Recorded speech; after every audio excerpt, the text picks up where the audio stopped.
Itu tidak mudah untuk mengakses perasaan berlimpah tersebut.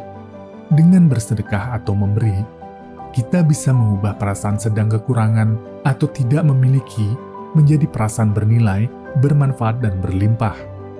Disitulah rahasianya mengapa agama menyuruh kita yang sedang kekurangan justru disuruh untuk memberi. Salah satu manfaatnya untuk mengubah rasa atau vibrasi kita dengan lebih cepat. Pasangannya tersebut. Namun, yang sering terjadi, justru dia kembali menarik tipe pasangan yang selalu sama, yang sangat ingin dia jauhi dalam hidupnya. Jika ingin memiliki pasangan yang suka bekerja keras dan penyayang, jangan katakan tidak ingin memiliki pasangan yang pemalas dan kasar. Fokus pada apa yang diinginkan, bukan yang tidak diinginkan.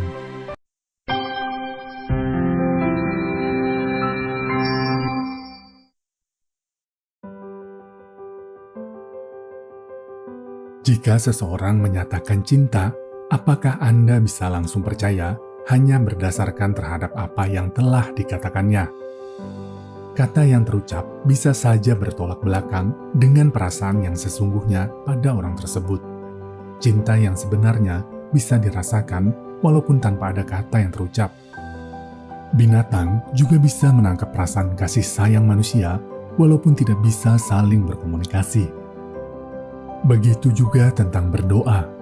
Doa bukan hanya sekedar ritual atau bacaan yang diucapkan tanpa pemahaman dan tanpa makna. Perasaan yang hadir dalam berdoa itulah yang penting yang bisa memancar dari dalam diri Anda. Ketika Anda berafirmasi, mengatakan saya yakin bisa, saya yakin sukses, namun perasaan Anda sesungguhnya tidak sesuai dengan apa yang terucap, semesta bisa menangkap perasaan Anda yang sesungguhnya. Kita telah banyak membahas law of attraction, vibrasi, keyakinan bawah sadar, dan lain sebagainya. Untuk menarik apa yang kita inginkan, kita harus memikirkan, meyakini, memvisualisasikan, serta mampu merasakannya. Afirmasi hanyalah salah satu cara untuk membantu agar lebih mudah bervisualisasi atau memperkuat keyakinan bawah sadar Anda. Keberhasilannya kembali pada diri Anda sendiri, seberapa kuat perasaan yang hadir. Namun ternyata masih banyak yang belum tepat memahaminya. Misalnya pada afirmasi keberlimpahan, kita dilatih untuk bervisualisasi dalam keadaan sudah menerima. Karena sudah merasa menerima, hadirlah perasaan bersyukur.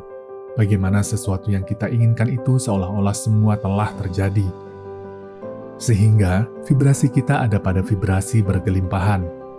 Bukan justru merasa kekurangan dan malah bertanya-tanya kapan hal tersebut bisa terwujud. Ribuan kali Anda berafirmasi mengatakan Anda berlimpah, namun jika perasaan Anda bertolak belakang seperti rasa kekurangan, tidak berdaya, dan lain sebagainya, maka apa yang ada di balik perasaan itulah pesan yang akan diterima semesta. Selain dengan bervisualisasi dan mendengar afirmasi, terdapat beberapa cara lain untuk mengubah perasaan atau vibrasi Anda. Misalnya, untuk menghadirkan perasaan atau vibrasi berkelimpahan, Anda bisa gunakan teknik yang sudah kita sering dengar dalam anjuran agama, yaitu dengan memberi atau bersedekah. Saat melakukan afirmasi berkelimpahan, jika kondisi Anda sedang baik-baik saja dan tidak kekurangan, tentu tidak sulit menghadirkan perasaan tersebut. Namun, berbeda jika Anda sedang dalam kondisi sulit atau kekurangan. Tentu tidak mudah untuk mengakses perasaan berlimpah tersebut. Dengan bersedekah atau memberi, kita bisa mengubah perasaan sedang kekurangan atau tidak memiliki menjadi perasaan bernilai, bermanfaat, dan berlimpah. Disitulah rahasianya mengapa agama menyuruh kita yang sedang kekurangan justru disuruh untuk memberi. Salah satu manfaatnya untuk mengubah rasa atau vibrasi kita dengan lebih cepat. Memberi apapun yang bisa kita berikan tidak harus bernilai besar. Jika tidak memiliki harta, Anda bisa bersedekah tenaga atau pengetahuan yang dimiliki, apapun itu bentuknya. Saat sedang dalam situasi sulit, kekurangan, dan bingung harus berbuat apa, berserahlah. Kemudian, lakukan kebaikan apapun yang bisa dilakukan. sekecil apapun itu, kepada siapapun, kepada apapun, memberi makan atau minum binatang, dan lain sebagainya, atau bahkan hanya sekedar mendoakan sesama saudara kita dalam kebaikan. Cara lainnya untuk menaikkan perasaan atau vibrasi berkelimpahan, yaitu bertindak layaknya Anda telah berkelimpahan. Membeli, menggunakan barang-barang yang Anda anggap mewah selama ini, atau bergaul dengan orang-orang yang memiliki kekayaan berlimpah.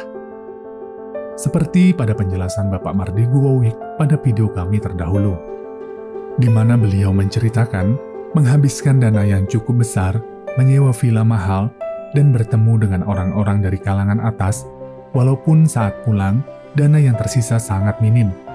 Namun, beliau memiliki keyakinan uang akan kembali lagi. Namun ini disclaimer ya, teknik ini sangat tricky, mungkin tidak semua orang cocok dan bisa mempraktekkan. Anda sendiri yang bisa menilai kapasitas serta keyakinan Anda.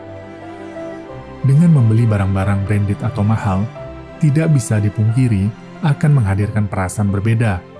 Namun, bagi Anda yang telah mengetahui ilmu vibrasi, jangan sampai hal tersebut hanya berakhir pada rasa kebanggaan memiliki barang atau rasa sombong semata. Jadikan kepemilikan barang tersebut mampu menghadirkan rasa syukur, rasa mampu, setara, sehingga membuat kepercayaan diri Anda meningkat.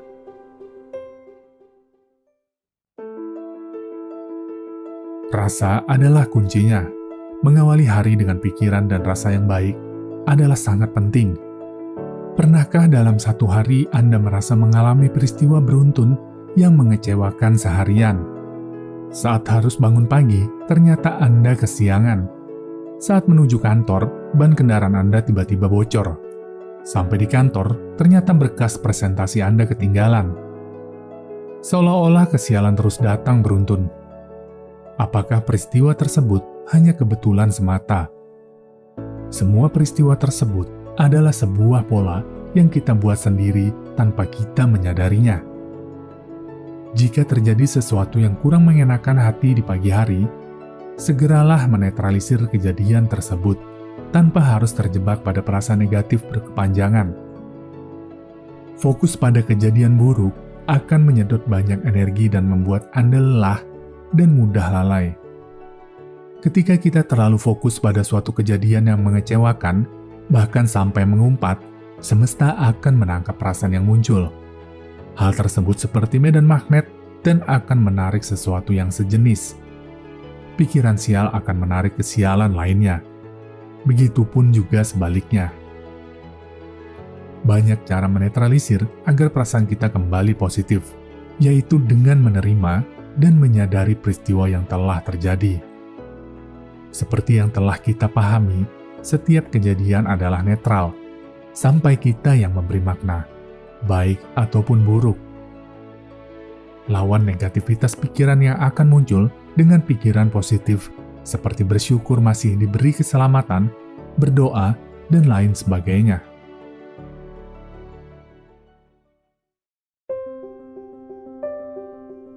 Tanpa kita sadari, kita sering fokus pada perasaan yang tidak kita inginkan.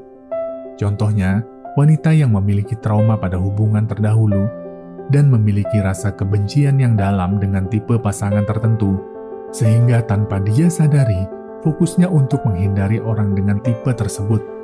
Bahkan, setiap kali berkumpul dengan temannya, selalu bersemangat menceritakan keburukan masa lalu pasangannya tersebut. Namun, yang sering terjadi, justru dia kembali menarik tipe pasangan yang selalu sama, yang sangat ingin dia jauhi dalam hidupnya. Jika ingin memiliki pasangan yang suka bekerja keras dan penyayang, jangan katakan tidak ingin memiliki pasangan yang pemalas dan kasar. Fokus pada apa yang diinginkan, bukan yang tidak diinginkan.